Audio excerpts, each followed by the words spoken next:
Well, hi there, it's me, Penny. Welcome back to my practice room where I'm working on the A major Prelude and Fugue number 19 from Book 2 of the Well-Tempered Clavier. This is music by J.S. Bach, and I've just finished my stretches over here on the floor, the same ones I showed you in the previous video. I always feel really good after I do those. And I'm diving into this delicious Prelude and Fugue. So sit back, get a cup of tea, and keep me company as I practice Mr. B.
Okay, so perhaps a little bit of a peculiar rendition of this prelude, eh?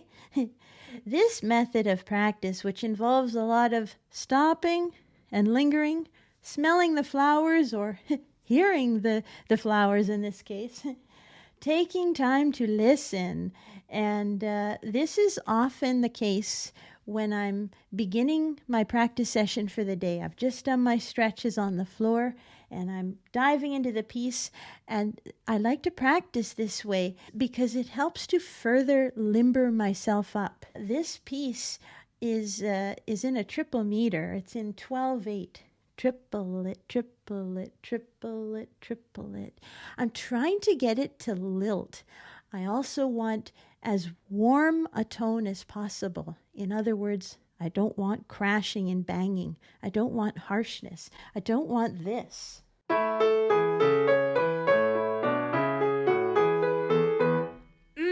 It's angular, it's cold, it's antiseptic, it's without feeling. I want this.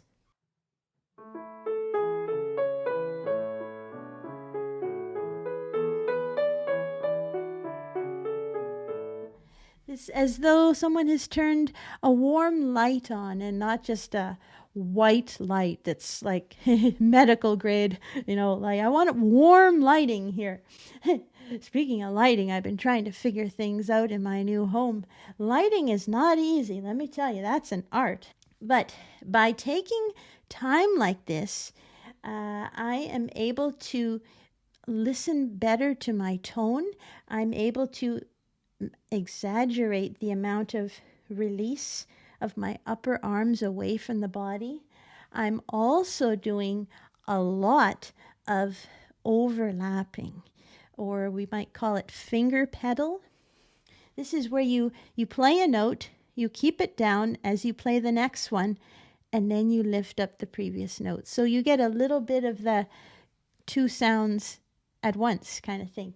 And I'm doing that throughout this piece, particularly where there are half steps, like in the opening bar, A to G sharp.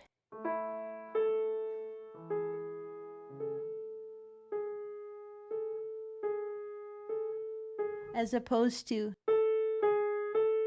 where it's very black and white. It's one note or the other. But blending is the word that comes to mind here. I'm blending the tone between the notes. So I'm doing that finger pedal. I am taking time, putting on the brakes, as it were, to listen for moments that are of interest to me, that stand out to me, as well as long notes. This, for instance, that's C sharp. It's a dotted half note, which followed by another one. That one there. And I feel like it's very tempting for the player in this piece to shortchange the back end of the long notes, the tied notes. We want to hold them for their full value to create that continuous lilt of this 12/8 meter. Because if I don't do that, I get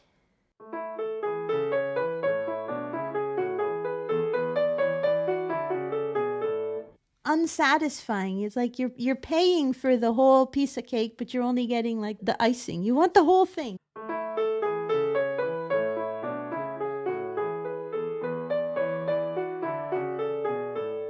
So what I was doing in the first method of practice was lengthening those long notes even longer than they're already written.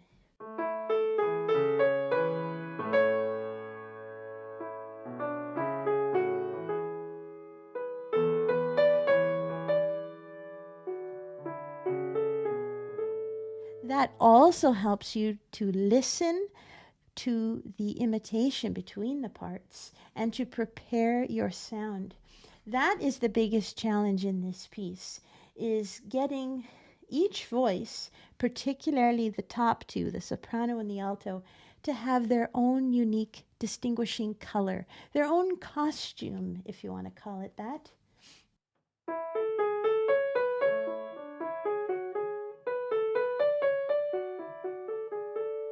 I'm trying to avoid this. If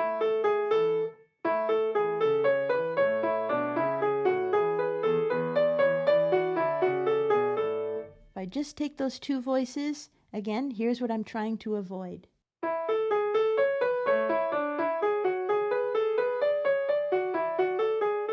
They're both absolutely identical in touch and tone, the top and the middle voice. Sometimes I want the alto to stand out. At this particular point, the beginning of the piece, I want more soprano. So I have to go a little deeper into the key. I have to use a bit more arm and back muscles, and then a little bit less on the alto. You may have also noticed that I do quite a bit of this as I play, this rocking front and back on my sitting bones. I also sit fairly low. I sit quite far away. That all helps me to maximize the amount of movement I can get here at the tip of the key and the key bed. I was talking about an ice cream scoop or a melon ball scoop, and if you're scooping some frozen ice cream, a little bit of that kind of gesture combined with turning the doorknob. I do a lot of that. That helps me to create that finger pedal, that overlapping sound. I was also doing quite a bit of exaggerated lifts off the key.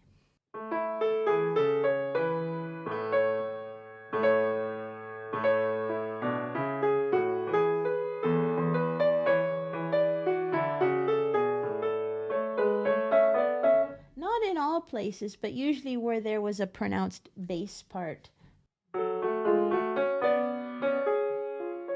A long note in the bass, like we have at measure 13. This is also, as I say, right after I do my stretches on the floor, this is how I practice, and it's all helping to further loosen me up at the piano. When I come off the key like that, hopefully I did it, I hope, that my hand, when it was in the air, was very loose and floppy and relaxed, as if it were wet and you were going to shake it to dry it. And then as soon as it approaches the key, it goes into firm, curved piano hand position. So by exaggerating the lifts, it's forcing my hand to do more of this open and closing, which is good exercise. And the higher I come off the key in this ultra slow practice, the more natural drop of the arm weight we're getting, and that's contributing alongside the release of my upper arm and the rocking from my sitting bones and all this. It's contributing to that warmth of tone. We got 3 voices here, and there's a lot of imitation between them. This opening musical idea, I've counted about 48 statements of that. That's a lot for a 2-page piece, right? And sometimes they go down, they're inverted, like in the bass at measure 19. He was very inventive with this musical idea. It goes up by way of a little descent and then up again with another little descent. It's like musical curly cues. You could imagine this in architecture as some kind of design, like a Art Nouveau scrolling, the plant structures, plant-like motifs and such. It's so beautiful. The other thing, too, that's a challenge in this prelude is to avoid having bumps on the second and third notes of your triplets. In some places, it's more problematic than others, like the little sequential moment in measure 4 and 5.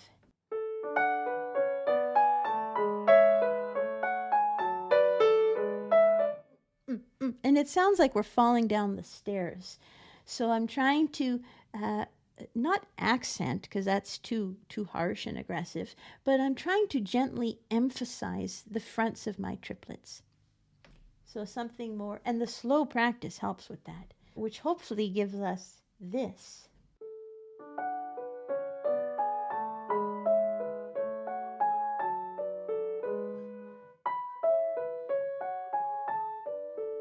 Instead of, and usually it's the thumb that wants to bump, because the thumb is a strange finger located on the side of the hand. I've given you the fingering, by the way. I don't always do that. I know there's some value in sharing one's fingering. It's extremely tedious to write down. I don't, in fact, have the fingering written on my own copy of the page. It paralyzes me to see those numbers there. but I gathered them for you. Don't feel you need to adhere to it. My goodness. My hands are my hands, and that fingering is what suits me. This is not fingering I would have used 20 years ago. It's a culmination of a lot of effort to try to get a warm sound and have fluid wrists and all this type of thing. You'll see a lot of finger substitutions on the page. That's where I'm playing a note with one finger and then switching to another finger. And this helps to minimize holes in the playing and bumps too. It just contributes to better forward motion and better quality tone. We got a trill in this prelude, one trill, and it's a bit of a tricky one. It's in the right hand at measure 6. I'm using 4-2-4-2. I'm trilling on the note above, so the notes are E, D, E, D.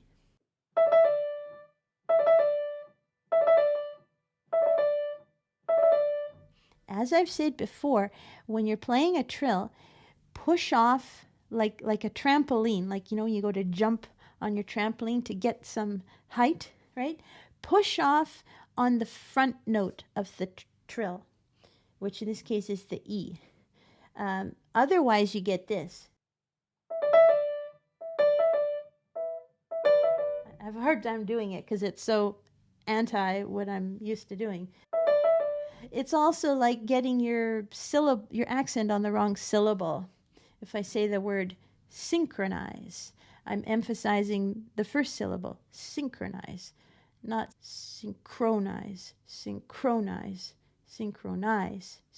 I guess that one kind of works, but synchronize, that sounds weird, right? We don't say that. We still recognize the word, but it sounds better to say synchronize, right? So pushing off on the front note of the trill, approach it from above with curved fingers. And I'm finding too that this trill, which is on 2 white keys, is best played close to the tip of the key. If you're playing a trill with a white and a black key, well, then you got to scooch in a little bit. But 2 white keys.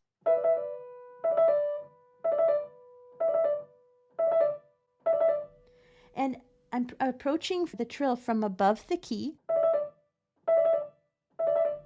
I'm adding a touch of pedal on the front of that. And I'm also, again, there's that rocking on my sitting bones. I'm approaching the trill from back here so that when I begin the trill, I'm forward. Down, up, this kind of thing.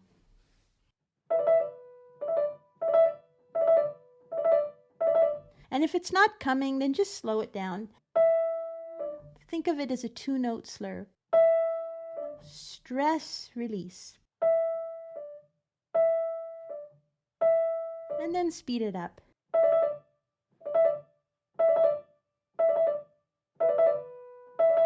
I also do some high finger kind of practice. I'm going to do also a little bit of counting out loud. That is the key way to separate the serious piano students from the not so serious, is those who count out loud. There's coordination involved with it, and it also forces you to be mindful of the placement of your downbeats.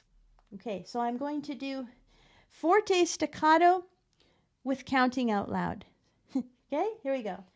1, 2, 3, 4.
And you want to be playing so firm in the key, flicking those keys and using your whole body to such an extent that when you take your hands off at the end of the piece, it's like your body is still moving.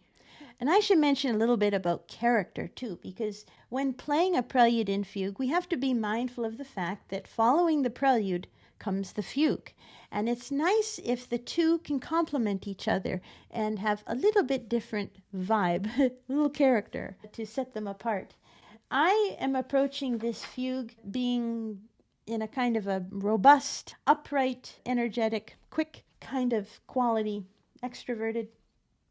This prelude, I've got a couple of vibes for it, but the opening vibe is one of containment, joy, yes, but contained joy.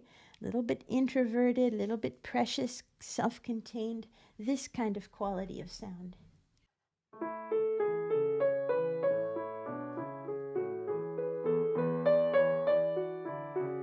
My voicing isn't the best there.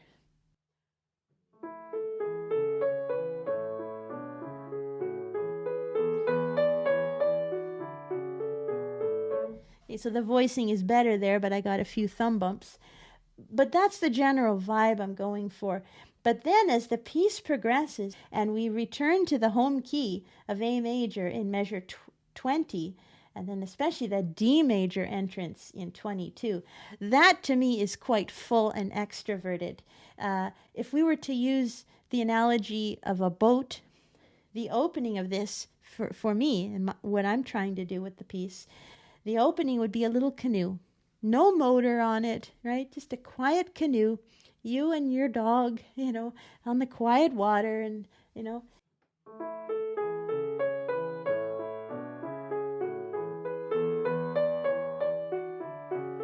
But then, after a bunch of chromaticism has seeped through the piece, in that spot where A major comes back at measure 20, to me it's more like a big freighter ship. If I take it from 19...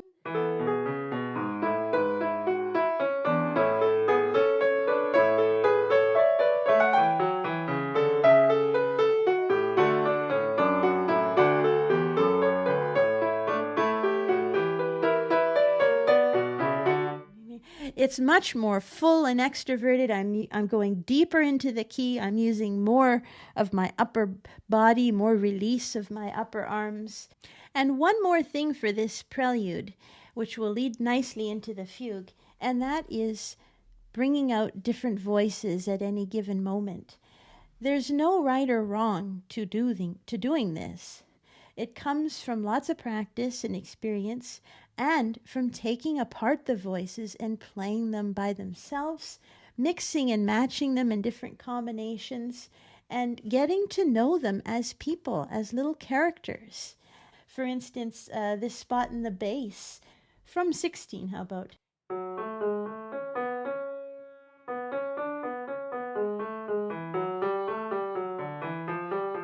Those naturals there, right? G natural and then F natural. There's also a C natural in the alto at the end of 18.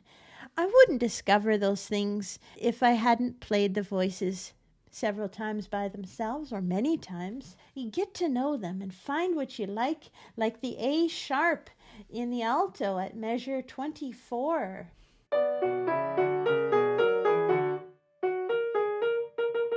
A sharp in the key of A major. Woo, Mr. B. And so you find these things that you like and that you look forward to hearing, and then you try to bring it out. Sometimes it's hard, right, to bring out a note, a voice in one hand, because it's also playing a second voice in the same hand, like at measure 4 and 5. The soprano. And underneath that, the right hand is also doing. So what I like to do to help myself there is take my left hand and just sort of help, just gently add some pressure to the finger that I want to speak. In this case, the E in this soprano, measure 4. so that we don't get, but rather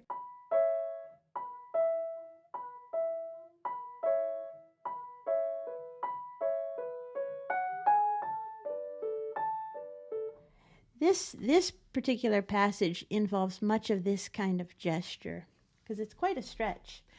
And that brings us to the fugue. And this is a three-voiced fugue full of lots of 16th notes. We got some sequential material, and it's great fun. And one of the things I love is the bass part. It's got a lot of these.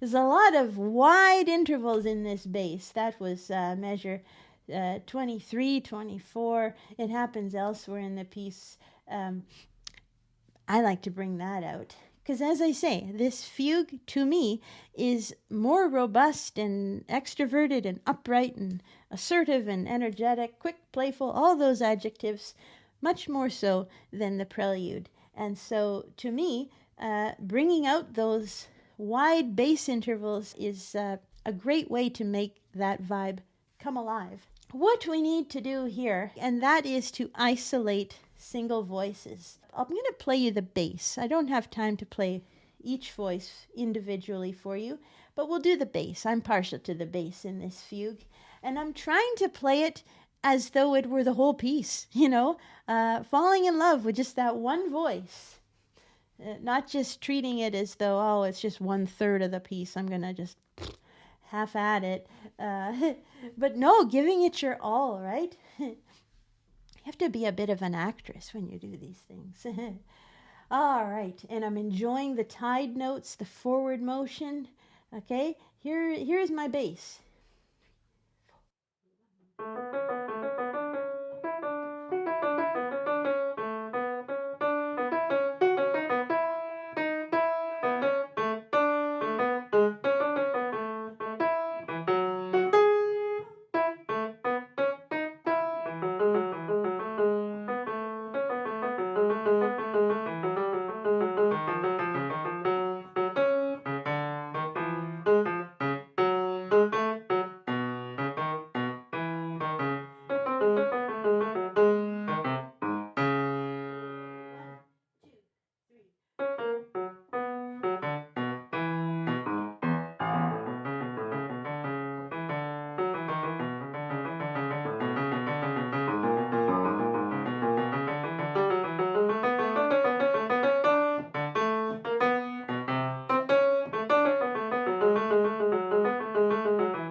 Signed, sealed, and delivered. Off in the mail it goes. That's a little, I guess is that too fast? I don't know. I should probably slow it down a bit. But that is the vibe I'm going for, so that when I finish, I'm a little bit winded, right? And I do that with all of the parts, all three parts. Bach's music is very horizontal, even though it's quite harmonic. The polyphony, these lines, you want to be able to train your line to follow a voice horizontally and not always look at stacks of notes. So that was the bass. And then you do the same for the alto in measure 2 when it comes in, and then the soprano when it comes in measure 5. The thing that's kind of tricky here are these tied notes, and you want to give them their full value. Same thing with the long notes in the prelude. And I do a lot of vocalization of nonsense syllables, really, as I play, and it helps me to hear the full value. What you could do on those tied notes, you could just repeat the note, and that is also good for the ear. I did that the other day. So that would sound like this.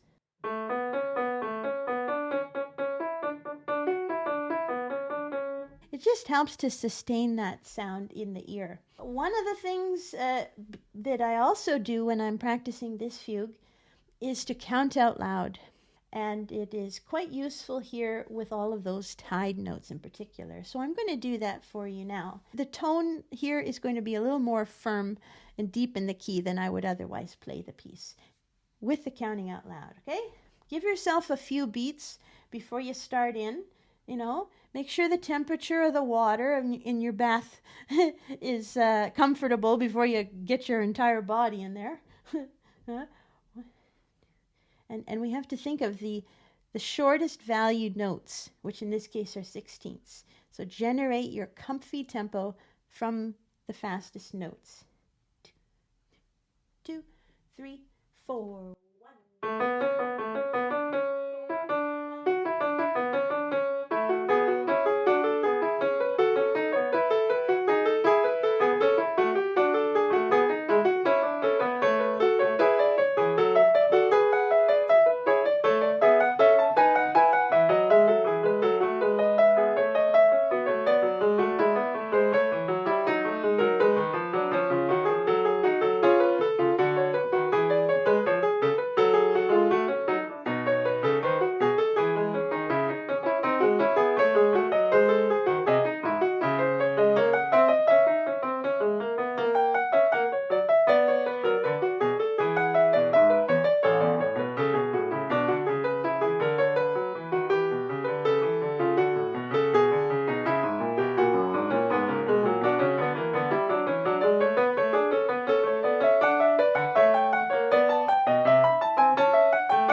Okay, I got to work on the trill there.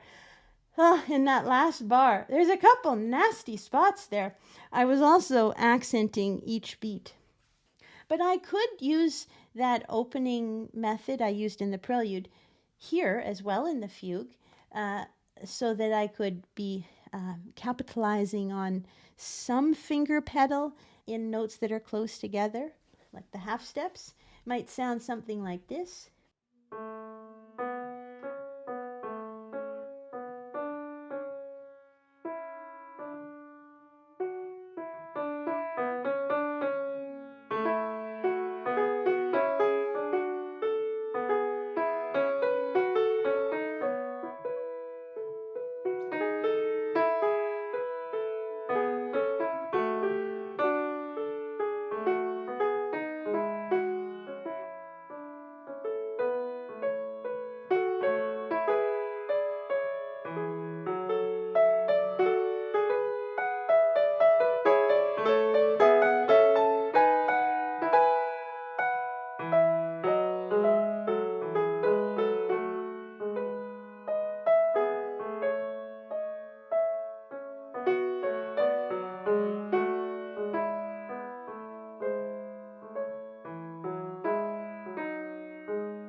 Isn't that the most delicious moment, right?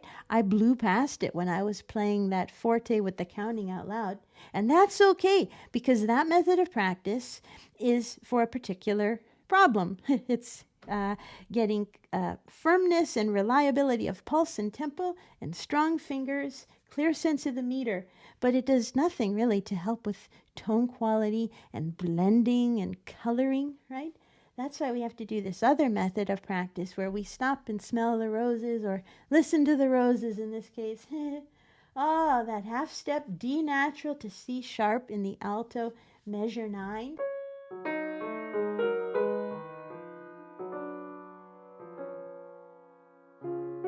Indulge yourself, right? Of course you wouldn't take that much time. You wouldn't put a giant rubato in that passage in your final performance.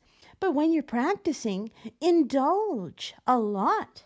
These are not calories that will make you fat. You don't need to worry. You can indulge all you want. We have, as I say, that trill at the end.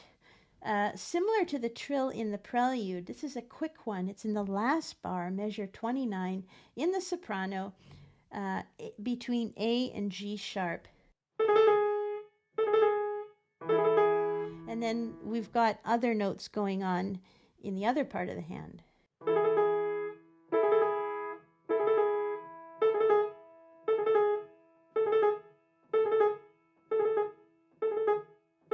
There, that's sounding pretty good. You don't want this. And what is causing that? As we saw earlier, what I was not pushing off on the front note, but rather the second note. Push off on the front note of your trills, in this case the A, and not.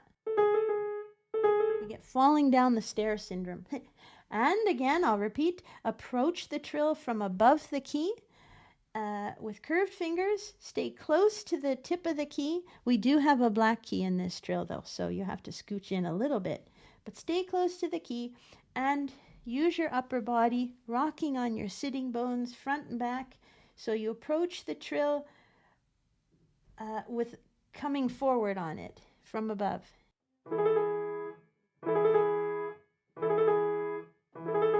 Those aren't very good. Let me get it better.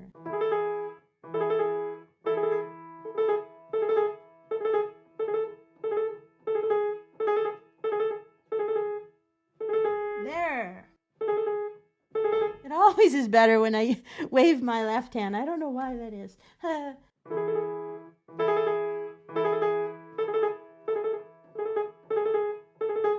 I'm using a touch of pedal on the front of the trill, and you can also practice it slowly, as we did in the prelude, like a two-note slur.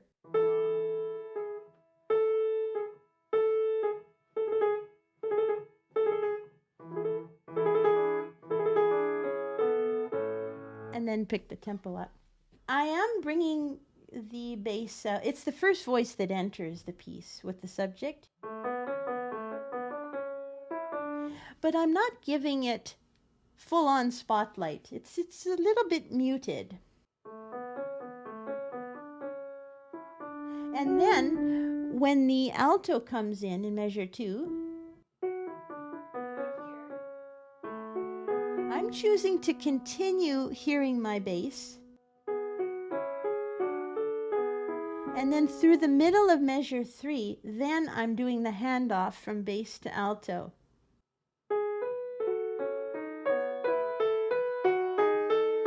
There's my alto, nice and bold and vivid, but not as bold and vivid as it'll be when the soprano comes in.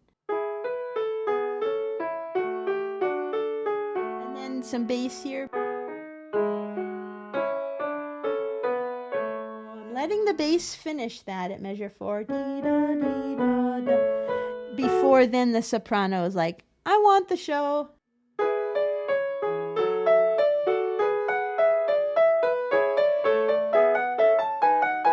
And then by measure 6, it's like full-on soprano. And then a lot of switching from voice to voice. As I've said before, equitable jumping around of the voices. If some of these 16th notes are sounding wobbly and unclear, just take a couple at a time.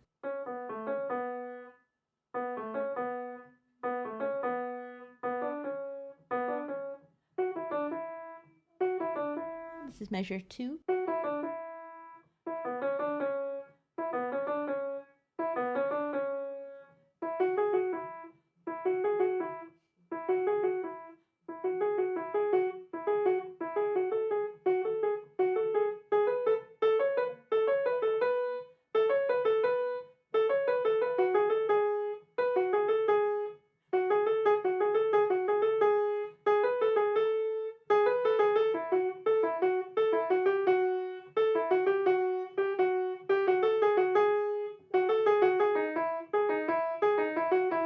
And always having a clear pulse. Measure 5.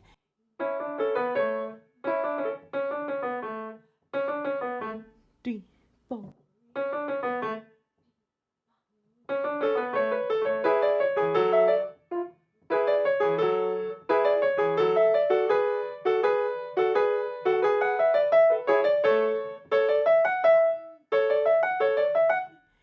it's like the metronome is on, right?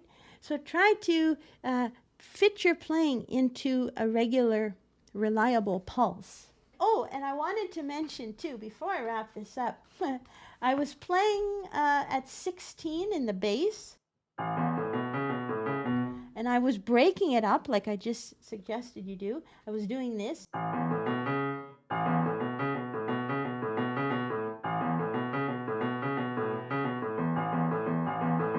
I was like, what does that sound like? That's another piece. That's Chopin. Ah, and I racked my brain for not too long because it came quite quickly. And it's the G major Chopin prelude. And of course, Chopin adored Bach, especially the preludes and fugues. And I can't help but wonder if this left hand of his G major prelude, opus 28, number 3, if it wasn't somewhat inspired by the A major fugue, right? It's this.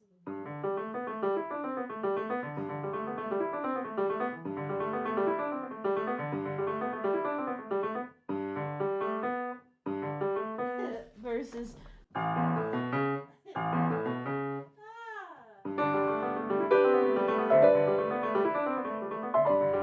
I don't play this piece. But at the end of the day, it comes down to having a willingness to separate the voices, get to know them as people, indulge, ingest those musical calories, let your ears taste the sound. And then you just put the scaffolding on the building and the structure is already there, and the house is occupied. The musical house is ready for people to live in it. That's everything I have for you today. I hope it was helpful. Thank you for watching. I always appreciate your likes and your comments. Thank you for subscribing, and to the new people too. Thank you very much. And without further ado, I'm going to wrap this up. Stay well, stay safe, happy practicing, and we'll see you again soon for more performances of Bach's music and practice tips. Take care.